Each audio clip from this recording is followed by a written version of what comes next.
Salams and hello. Welcome to another episode of Eats Meets West.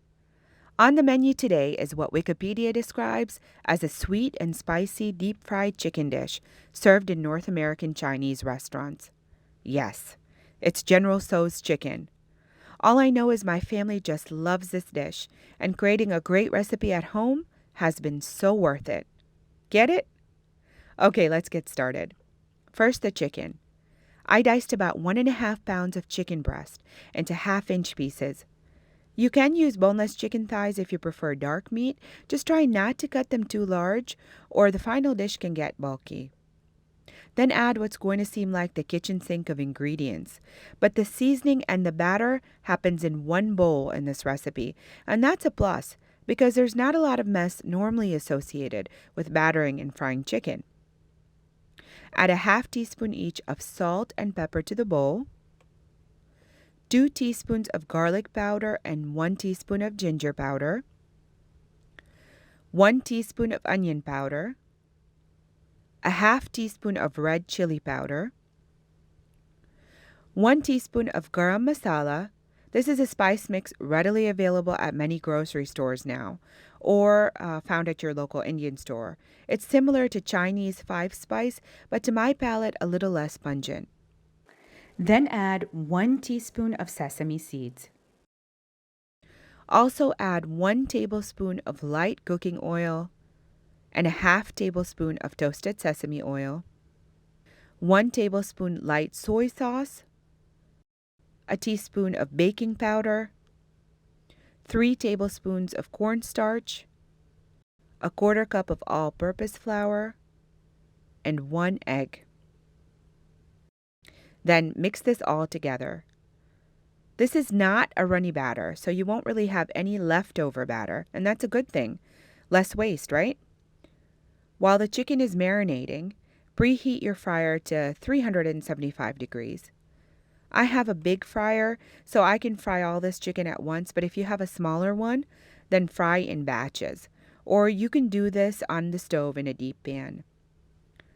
One tip for frying in your fryer, though, is to lower the basket in the oil first, and then add the chicken in carefully, instead of adding the chicken to the basket first, and then lowering the basket into the oil.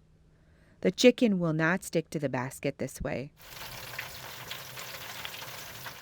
After a couple minutes of frying, gently separate the chicken pieces in the oil. Fry until the chicken is golden.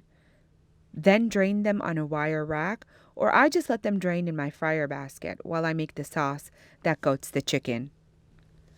For the sauce, yes, you can buy a pre-made General Tso sauce, but I like to get the best balance of flavors. If you've seen my other videos, you'll know that balancing sweet, spicy, salty, and tangy flavors is important to me. If that's important to you too, please make sure to subscribe for more great balanced recipes.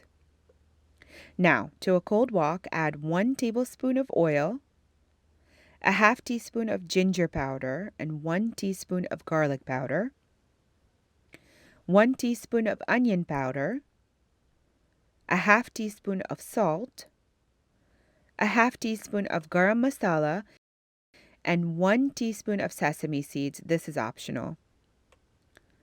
I also add the following liquids, which I've mixed in a bowl, to the wok. A quarter cup of light soy sauce, a quarter cup of ketchup, a quarter cup of Thai sweet chili sauce, 2 teaspoons of sambal, which is an Asian garlic chili paste, 1 teaspoon of toasted sesame oil, and a third cup of water. To round out the flavor, add a pinch of citric acid, or if you don't have that, then 1 teaspoon of fresh lemon juice. Bring this to a strong simmer on medium-high heat and reduce to a light, syrupy consistency. Then add the fried chicken and fold to coat.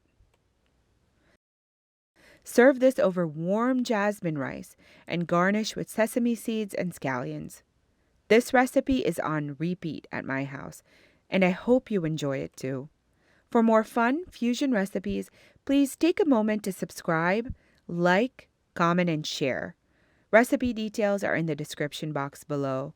Thanks so much for watching. With salams.